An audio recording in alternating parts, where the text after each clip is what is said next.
All right, guys, let's take a look at some players who could be available on your waiver wire who can provide either short term or potentially long term value to your fantasy team. We'll start with some of the bigger news, and that's, of course, the John Wall injury. And that opens up massive value for Tomas Satoransky. Now, Satoransky last season, when Wall missed 2 months of action through January through to March, Satoransky was the 54th ranked player in that time. Elite percentages, he was getting steals, assists, he was hitting threes.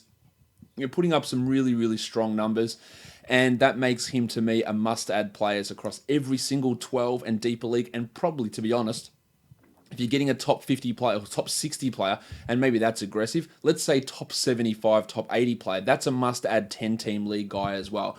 Now, the last 2 games that Wall has sat out, it's been fluctuating value from Satoransky, but the game against Chicago, you can look at it, and many people did. Oh, he sucks. He only scored 9 points. He had 4 rebounds, 3 assists, 2 steals, and a block, and that gave him around top 75, top 80 type of value for that one game. And then the next game against the Hornets, he had 20 points, 4 rebounds, and 6 assists, which was a marginally better game. This is what this guy can do. He shoots an excellent percentage. He is not a high usage guy. He's at 13.5% this season, and that might bump a little bit with Wall out, but that's not really where his value comes from. It's elite free throws, it's high field goal percentage, good steals, good assists, hit some threes. He is a value player. Now, I don't think he gets back to being a top 54 guy that he was last season when Wall out. I think he is a comfortable top 100 guy with clear top 70 type potential, and he needs to be grabbed. It's as simple as that to me, that you need to grab Satoransky. Thomas Bryant, another guy in the Wizards who's putting up some good numbers. He is another guy that we have to look at. Now, there's a little bit of a different situation. He gets no extra minutes because John Wall is out, in my opinion. That's not how this works. But what he can get is he gets extra opportunities, perhaps with usage. But the big one there with Bryant is getting extra minutes or extra playing time, which is minutes, of course, if Markieff Morris is out. Now, Markieff is dealing with a back issue at the moment, a back and neck issue, and he's gone to see a specialist. So if Markieff Morris misses time, then Bryant's value, it jumps significantly. The last couple of games for Bryant have been pretty strong. He played 36 minutes against the Hornets and 30 against the Bulls, both games without Markieff out. But let's rewind it. The game before, when Morris played against the Pistons, he played 13 minutes and had 7 points. The game before that, 18 minutes. And the game before that, which is another game that Morris fouled out of, he played 36 in that triple overtime game against Phoenix. So we can see a clear pattern there in what Thomas Bryant does, in that the minutes are huge when Morris is out, and when Markieff plays, the minutes drop back down. You've also got to incorporate Otto Porter into that, and yes, they don't play the same position, but with Porter playing the 4, it means Jeff Green, my name is Jeff. He gets more minutes at the 5 as well, which could impact Tom. Now, in terms of his overall numbers, over the last 2 weeks, he's playing 24 minutes a night. He's a top 125 player, which is pretty strong. You know I like this guy. He can hit threes. He's a high-efficiency scorer who can block shots. I just worry about where these minutes are going to go. And looking back at these last 2 games is all well and good, and all worth looking at and going, well, that's fantastic, but it is going to be really dependent on what happens with Markieff and whether Markieff actually plays or not, because if he is out, then that's massive value there coming in for Bryant. If Morris is in, then it does put the clamps on, as we've seen over this last week. We've got pretty clear evidence, a 5-game sample size, but it's pretty clear evidence nonetheless. So that is worth looking at and worth thinking about, but you don't want to take too many chances on letting a guy like Bryant slide, especially if you have an option to, and that's why your streaming spots are important to make those decisions. Kyle Anderson is still available in 38% of leagues. I'm going to keep banging on about this. He needs to be rostered in every single league. I don't know why he's still available in that many. And the next guy, the next flavor of the month, is Justice Winslow, who over the last 2 weeks has been ridiculous as a top 25 player, averaging 19.6 rebounds, 5 assists. There are a couple of things there unsustainable. 56% shooting is not real from Justice Winslow. I think we're all aware of that. He's also getting 2.3 steals per game. This is a guy who is quite up and down. I'm not making any decisions on Justice Winslow based on the fact that Goran Dragic is going to come back at some point, which of course he is.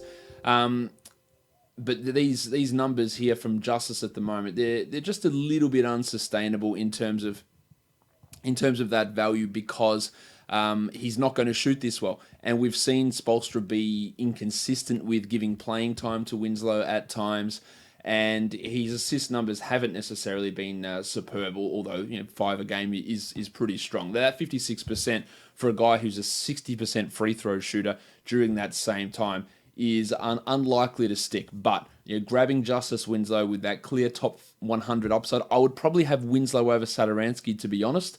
But of course, you're dealing with different types of players, both point guards, but one of them is going to have more fluctuations in his field goal percentage and probably score a bit more, and that's Winslow. And the other one, you get more solid percentages with lower scoring. And that's, again, always about looking at how your team is and how it fits. But to be fair to Winslow, he is a 48% shooter over his last 13 games, which is clearly an improvement on where he's been at other points during his career. So that is worth noting, worth mentioning for Justice Winslow as an option to pick up. So he is definitely a 12-team league guy on the radar at the moment. Marquese Bridges of the Phoenix Suns has snuck himself into the top 60 by scoring under 10 points per game. How's he doing that? You may ask, or you may not, but I don't care because I'm going to tell you anyway. 2 threes, 2 steals, and a block per game on 49 and 86%. That is the definition of an under-the-radar Kyle Anderson type of fantasy producer. He is a guy who has, to me, distanced himself from Kelly Oubre and Josh Jackson, if not in terms of their on-court play, but their fantasy value. He's getting more minutes than these dudes almost every game. And those hard-to-find categories, those 111 type numbers that we're getting from Marquese Bridges are really useful, and I do think that he does have some 12-team league value. Anytime you can be a top 60 player by scoring 9 points per game, then you're providing numbers in those other areas. And it's not coming on 60% shooting. It's not coming on stupid, unsustainable numbers. Here, 1.9 steals is high, but is that unrealistic to think that could continue to happen? Yeah, probably a little bit unrealistic, but it's not crazy. 1.9 steals, many people have done that for full seasons in the NBA, so no reason that Bridges couldn't keep something close to that as we move forward. But to me, he is a pretty strong add in fantasy leagues. Another guy who we haven't talked about much, but he is a must-add guy who's available still in 31% of leagues, Jeremy Grant of the Oklahoma City Thunder. He's a top 75 guy over the last 2 weeks. He's blocking shots. The field goal percentage is nice. He's hitting threes at a much better rate than what he has in the past. And I think that's all very relevant in terms of looking at what he is able to achieve for your fantasy team. He is rock solid. No one's taking his minutes. I don't see massive amounts of regression coming from Jeremy Grant. To me, he's a guy that should be on a roster in all 12-team leagues. A guy I've got to talk about is Monte Morris, who's been really, really strong. The value for him is set to take somewhat of a tumble with the return of Gary Harris. Nice, Gary! The return of Farton Will Barton, of course, and the eventual, maybe, sometimes, perhaps, return of Isaiah Thomas. Morris has been really, really strong. You're anchoring that Denver Nuggets backcourt and bench unit as well, one of the best bench units in the NBA. He has got short-term value, but as opposed to some of these other guys like Bridges, like Anderson, like Satoransky, the long-term value for Monty probably isn't there. The next player I want to talk about is more of a speculative type guy, but in saying that, Derrick White is the 68th ranked player over the last 2 weeks. I've been saying for a while, I'm watching. He's doing it on 8.3 points per game. How? 4.3 assists, 1.6 steals, and 1.3 blocks. And lest you say that the blocks are fluky as a point guard, no. He is a extremely good shot blocker. Look at his numbers at Colorado. Look at his numbers for the Austin Spurs in the G League last season. This is a high-volume shot-blocking point guard. There are guys that do that. Dwayne Wade, John Wall, Josh Richardson, are all guards who get blocks, a lot of blocks.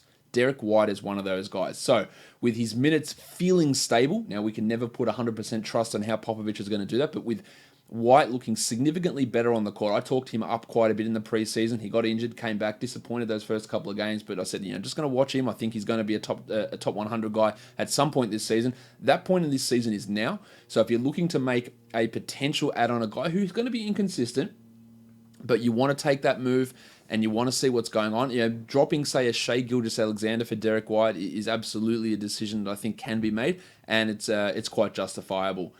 Iman Shumpert, a guy that many people don't really pay too much attention to in fantasy. He is the 84th ranked player because he's hitting 3 threes per game and getting 1.3 steals. It's not coming on crazy percentages. His role seems fairly secure. So if you're looking for a guy to get you threes and steals, Shumpert can be that guy, as crazy as that feels to say. DJ Augustin, also a top 90 player. 15 points, 2 threes, 3.6 assists. His minutes and his production have boosted up in the last week or so. He's not a must-add player. I'd prioritise most of these other guys on the list ahead of him. White, Grant, Bridges, Winslow, Anderson, Bryant, Satoransky, all those guys I'd have over DJ, but he can have some solid value, and he's available in a lot more leagues than you might expect. 61% available over on Yahoo.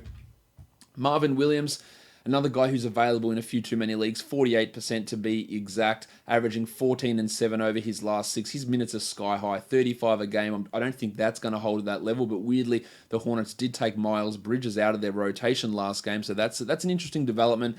Williams is one of those guys, again, when you look at rankings and stuff, if you look at him in 9-cat, he looks elite, but when you're talking about a guy whose best category by a factor of 3 is turnovers, it does skew their value significantly, so he's not that guy. He's not a top 50, he's not a top 60 guy. He's more of a top 100, top 120 sort of a player who provides solid numbers, who can be quite inconsistent. But on the positive side, he's 81st over the last 2 weeks, despite shooting only 42% from the field. Marcus Smart, he's available in over 60% of leagues. He's a nice assists and steals guy. Yes, field goal percentage can be an issue. That's actually regressed over the last couple of weeks as well. He hit some threes. I don't think Jaylen Brown's getting that starting spot back from Smart at all this season. So Marcus is a guy that fits certain team builds. He's not going to be for everyone. I think we're well aware of that. But he is putting up some pretty strong numbers. For this Celtics team and for fantasy leagues as well. Really got to be impressed with what Marcus Morris has been doing so far. The next guy we take a look at is, for some reason I've got Jeremy Grant there twice, so we're not going to look at him again. Let's talk about the last guy, the Kornetto, Luke Kornet of the New York Knicks. I don't know what Fizdale's going to do because, let's be honest, Fizdale doesn't know what Fizdale's going to do. But it does appear that Enes Kanter is really on the way out. Mitchell Robinson's return is a little bit worrisome in terms of what happens with the Kornetto's value here. But over his last 2 games, he's had 23 points with 7 triples and 5 assists, and then 14 points with 4 triples and 5 assists. Only 1 block in those games. He's a better shot blocker than that. But I don't think you can afford to leave that on the wire. I think there's a likelihood that Kanter is taken out of the rotation completely when Robinson returns.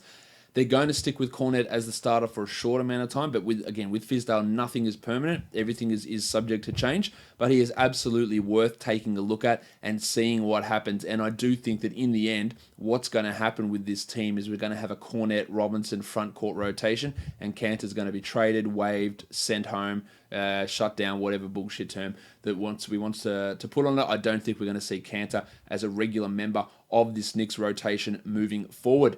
That'll do it for some waiver wire ads to talk about at the end of 2018, guys. I hope you enjoyed it, and I'll see you all later.